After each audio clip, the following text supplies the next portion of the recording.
Y la verdad es que lo que vengo a contarles ahora es acerca de una formación. No me está funcionando el... ahí. Perdón, ahí sí. De la formación de un nuevo banco de germoplasma de cítricos que estamos desarrollando en conjunto con el Comité de Cítrico, que es parte de un proyecto FIA que comenzó en el año 2020 y que es ejecutado por la PUCB, por la Escuela de Agronomía. Y la verdad es que este proyecto, que si bien partió en el 2020, tuvo un trabajo previo de 2 años en el que hubo un compromiso muy fuerte del comité con la Escuela de Agronomía para hacer un levantamiento como de la línea base de qué es lo que teníamos en instalaciones, material vegetal, la colección de virus y viroides, como para tener los positivos para la posterior detección. Y en estos 2 años previos se hizo ese levantamiento para postular en el fondo a este proyecto más grande que es financiado por FIA, como les decía, y también apoyado por el comité. Este proyecto busca como objetivo final la detección de enfermedades transmisibles por injerto. En este caso hablamos de 2 enfermedades virales, que es la tristeza y zoonosis, y 2 enfermedades causadas por viroides, que es caquexia y exocortis. Y también, mediante una técnica combinada de bioamplificación in situ Arizona y RT-PCR. Porque una de las dificultades que tienen estas enfermedades es que tienen periodos de incubación muy altos, que muchas veces las plantas están en los huertos y al 3er, 4º, 5º año se manifiestan algunos decaimientos. También es difícil la detección por la época, es muy dependiente la carga viral de las condiciones medioambientales, sobre todo de las temperaturas. Por lo tanto, esta técnica permitirá, o lo que buscamos es desarrollar una técnica que nos permita definir tanto la época y las concentraciones mínimas de carga viral. Para esto también ha sido muy importante la capacitación del equipo técnico que está trabajando en este proyecto, en especial de Natalia Riquelme, que está presente acá hoy día. Y ella fue al laboratorio del doctor Georgios Vidalakis en California, que él es un referente en el fondo en identificación molecular y trabaja con virus, viroides y también con bacterias en el caso de HLV. Y lo importante es que ellos tienen una capacidad de análisis de hasta 400 muestras semanales o diarias si quisieran. Ellos apoyan al USDA en la detección de virus y viroides. Y en el fondo la capacitación es muy importante también para que no solo formemos el banco de germoplasma, sino que también podamos ejecutarlo de una buena forma. Y el proyecto, uno de los hitos principales es la formación de este nuevo banco de germoplasma libres de virus y viroides. Ya les contaba cuáles son los virus y viroides. También, si bien HLV, que es una enfermedad producida por la bacteria del género candidata al género Liberibacter, es una enfermedad que está ausente en nuestro país y también sus vectores, pero también se puede transmitir por injerto. Por eso Natalia en su viaje a Estados Unidos también aprendió la técnica de detección, lo que es muy importante en el fondo para que ella pueda practicar.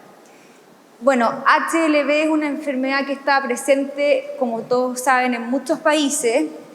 En el año 2018 se detectó el vector en el norte de Perú. Si bien autoridades oficiales señalan que fue erradicado, eso igual es una alerta, porque en el fondo muchos estudios, como pasó en Brasil o en Colombia, desde que se detecta el vector, que en este caso es Diaforina citri, que es un cílido, y el principal, pueden pasar 2, 3 o 4 años hasta que la enfermedad se distribuye en alguna sola zona citrícola, así que igual es una alerta.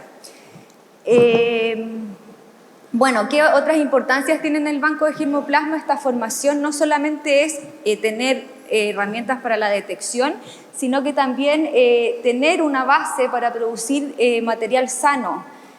Nosotros en este proyecto, junto con el comité, con el comité de cítricos, con el Servicio Agrícola y Ganadero y otros asesores, se definieron cuáles son las variedades que ya se importaron. De hecho son 37 variedades, y eso nos permite no solamente tener material de recambio, sino que frente a alguna situación fitosanitaria que se pueda presentar, tener un resguardo de un banco de germoplasma y que las plantas estén libres de virus y viroides.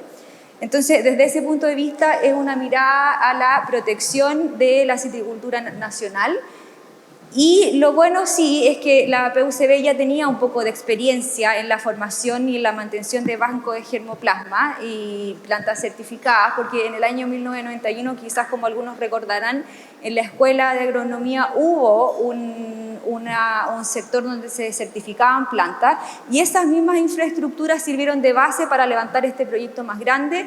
Sin embargo, necesitábamos volver a implementar algunas zonas, porque ese proyecto funcionó hasta el año 2010, por temas de contingencia económica en ese momento, si bien se postularon hartos fondos, se acabaron los recursos y se parte un poco con esa base y ya en el año, bueno, el FIA partió en el 2020, en el 2021 ya se definieron estas 37 variedades que yo les comentaba en conjunto con el comité ejecutivo también de este proyecto. Son 37 variedades que fueron solicitadas en septiembre del año pasado a Estados Unidos y llegaron a nuestro país en varetas en el año noviembre, o sea, 2 meses después, y ese mismo mes, a los días de que las recibimos en el SAC, fueron injertadas sobre Citrus macrophylla. Y esas plantas ya, donde la cuarentena es de 1 año, van a ser liberadas ahora a fines de noviembre, los primeros días de diciembre. Y lo bueno es que el proceso de éxito de la injertación fue casi el 95%, entonces en el fondo se importaron 39, pero tenemos 37 variedades que ya están como planta terminada y en duplicado, al menos de las 37 variedades tenemos 2, en algunos casos 3. Acá están cuáles son las especies, bueno, varias de Citrusinensis, limón, reticulata, se repiten un poco ahí, pero si alguien las quiere las tenemos para consulta y como les decía, la planta terminada va a ser liberada ahora a principios de diciembre. Y contarles que para albergar este nuevo banco de germoplasma, en la Escuela de Agronomía, en base a este proyecto, se construyó el sitio que albergará este nuevo banco de germoplasma, que se empezó a principios de este año, que ya está terminándose. Esta es la estructura que es con metálica galvanizada, en el fondo, y va a estar protegida por un perímetro de aproximadamente 800 metros cuadrados que está con malla antiáfido, que es lo que nosotros queremos proteger, que no entre ningún áfido. Y dentro de esta superficie, bueno, aquí se ve la malla por dentro, va a estar esta estructura que albergará este banco de germoplasma. Así que el banco de germoplasma en sí son aproximadamente 150 metros cuadrados, pero que está inserto en un área protegida con altos estándares de seguridad para evitar cualquier tipo de contaminación. Bueno, y la segunda parte, que ya me queda poquito, contarles que esta capacitación que hizo Natalia en el laboratorio del doctor Georgios Vidalaki fue para adquirir un poco el conocimiento de la técnica, qué es lo que hacen ellos y conocer también la capacidad de detección que tienen ellos, porque en un futuro, terminando este proyecto FIA que termina en el año 2024, la idea es que este banco de germoplasma sirva como base para propagar hacia los viveros material libre, entonces nosotros necesitamos tener capacidad instalada más grande. Entonces ella vio actividades de campo y de laboratorio. Solo para resumir, no voy a hablar de las técnicas, pero ¿qué es lo importante que podemos rescatar de este viaje?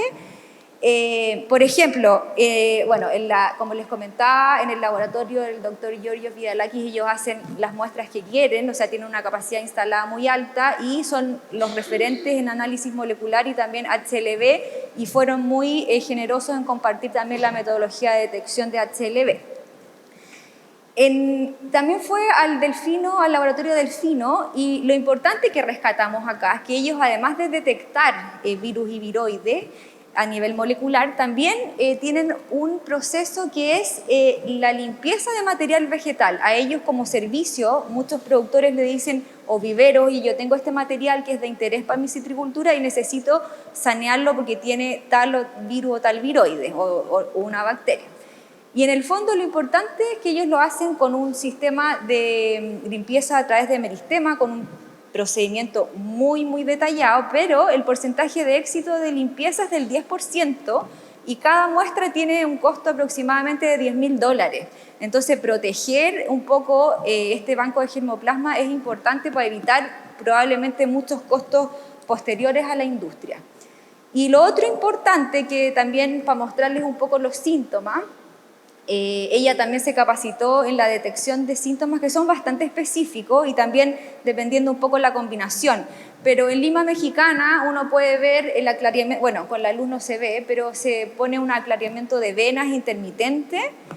Esto es un clásico del virus de tristeza, que se presenta, como les digo, ciertas bajas condiciones. Generalmente uno podría pensar, lo voy a ver en verano, cuando la planta está desarrollándose, pero hemos dado cuenta que no, que generalmente se produce en invierno. Otra cosa importante, por ejemplo, en caquexia, este quiebre desde la lámina hacia el final también es muy importante, y la hoja de roble que se produce en sorosis. Acá se ve, bueno, también ya hay un flecking a nivel de la lámina foliar, que es un poco distinto a lo que se observa cuando hay tristeza, que es intermitente en la vena, no en la lámina.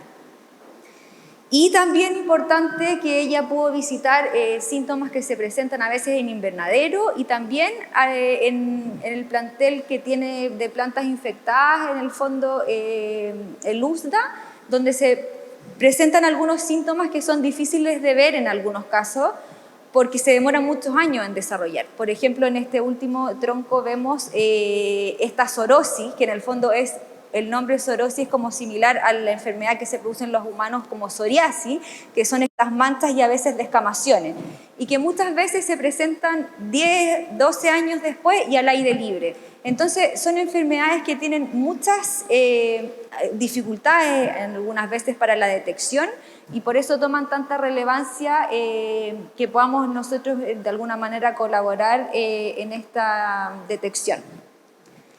Y solamente a modo de conclusión, porque ya me queda un poquito tiempo, comentarles que la formación del banco de germoplasma, si nosotros lo miramos de manera global, y lo que hablaban los dos expositores al principio, es importante dentro de la fitosanidad y proteger la citricultura, que ha estado un poco en la disminución de su productividad.